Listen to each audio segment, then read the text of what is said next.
में जान होती है, पंखों से कुछ नहीं होता, हौसलों से उड़ान होती है। नमस्कार, मैं आपका दोस्त विशाल परमार और आज हम बात करेंगे एक ऐसे इंसान की जिसने अपनी कड़ी मेहनत और लगन से ना सिर्फ अपनी किस्मत को बदला है, अपनी जिंदगी के साथ पूरे कायनात को, पूरे ब्रह्मांड को बदल दिया है। एक ऐसे इंसान की जिसके पास एक समय में पहनने को कपड़े नहीं थे, पहनने को चप्पल नहीं थी, आम बेचते थे, खेतों में काम करते थे, लेकिन अपनी कड़ी मेहनत और लगन से जिसने इसरो चेयरमैन तक का सफर तय किया, भारत में रॉकेट मैन के नाम से जाने जाने वाले हमारे कैलाश वदियो शिवन की, यानी कि के शिवन की, जो आज की तारीख में इसरो के चेयरपर्सन है।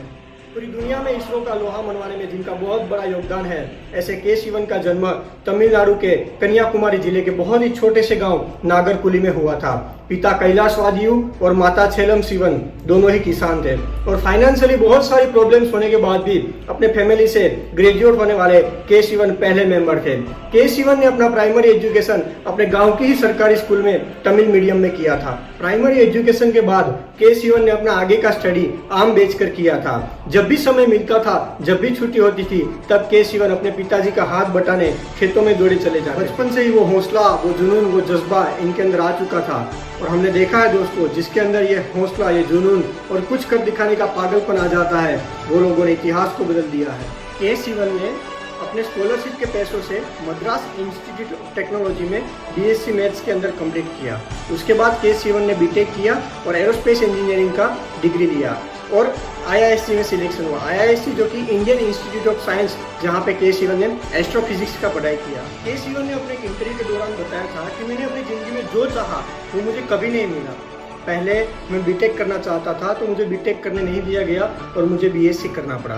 उसके बाद मुझे एमएससी करना था तो मुझे बीटेक करना पड़ा। उसके बाद बीटेक के बाद मुझे नौकरी करनी थी तो नौकरी नहीं करने दिया गया और मुझे एमटेक करना पड़ा।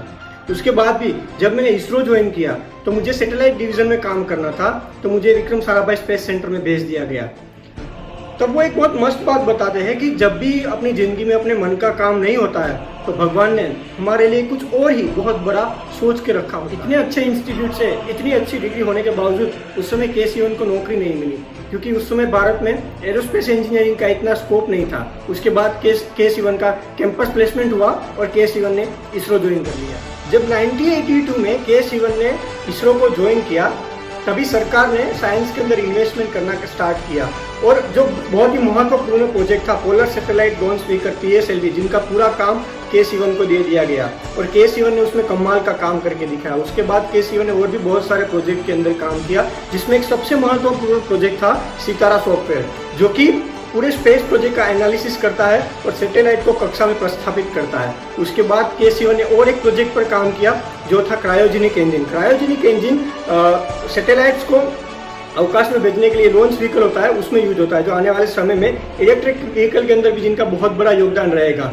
जब अमेरिका ने अपना टेक्नोलॉजी शेयर करने से मना कर दिया तो के शिवन की अगुवाई में इसरो के साइंटिस्टों ने यहाँ पर ही उसने बना दिया। इसरो की एक बहुत बड़ी खासियत रही है दोस्तों कि जितने पैसों में हॉलीवुड की एक मूवी बनती है, उससे भी कम पैसों में इसरो अपना एक प्रोजेक्ट कंप्लीट कर देता है। इसरो अपना एक पूरा का पूरा मिशन कंप्लीट कर देता है, जैसे कि मिशन मंगलयान, जो मार्स की और पृथ्वी की ग्रेविटी का इस्तेमाल करके जिसने ऑर्बिटर को टारगेट तक पहुंचा दिया। तो ये एक बहुत बड़ी सीखने वाली बात है दोस्तों कि जो भी कुछ हमारे पास है उनसे भी हम बहुत कमाल कर सकते हैं। 18 अप्रैल 2001 को GSLV जियो सैटेलाइट लॉन्च व्हीकल का टेस्टिंग किया गया, जो टेस्टिंग फेल हुई क्योंकि जिस जगह वैज्ञानिक उसे पहुंचाना चाहते थे वहां पर उसे पहुंचा नहीं पाए और के शिवन को इसी काम में महारत हासिल था। अब GSLV लॉन्च का पूरा जिम्मा के शिवन को सौंपा गया और के शिवन ने उसको सफलतापूर्वक करके दिखाया। उसके बाद के शिवन को इसरो का रॉकेटमैन कहा जाने लगा। अब के शिवन और उसकी टीम ने एक और प्रोजेक्ट पर काम करना चालू किया और प्रोजेक्ट था रीयूजेबल लॉन्च व्हीकल,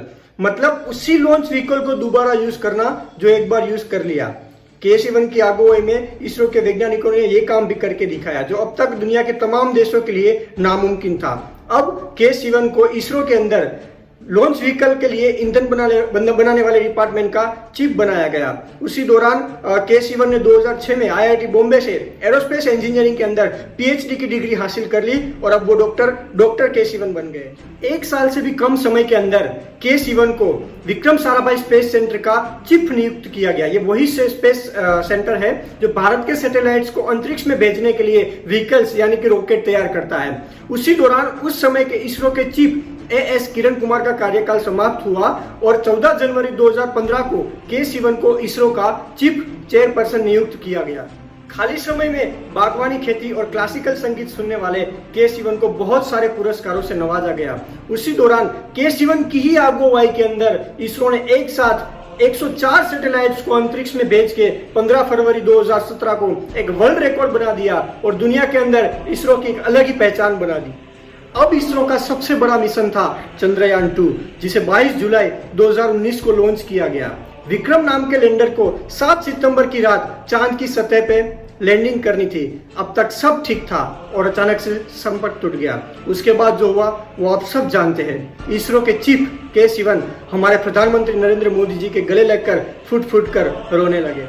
दोस्तों, ये वो कारनामा था जिसे करने की कोशिश भी दुनिया के किसी भी देश ने आज तक नहीं की थी। सब कुछ उम्मीद के मुताबिक नहीं हो पाया, लेकिन ये के सिवन थे जो बचपन से ही बहुत सारी परेशानियों को लड़ते लड़ते यहाँ तक पहुंचे थे। और के सिवन की अगुवाई में इसरो ने चंद्रयान 2 मिशन को भी 95% तक सफल बना दिया और बाकी रहे मिशन के कुछ हिस्से में भी हम भारतीय बहुत जल्द सफल होंगे।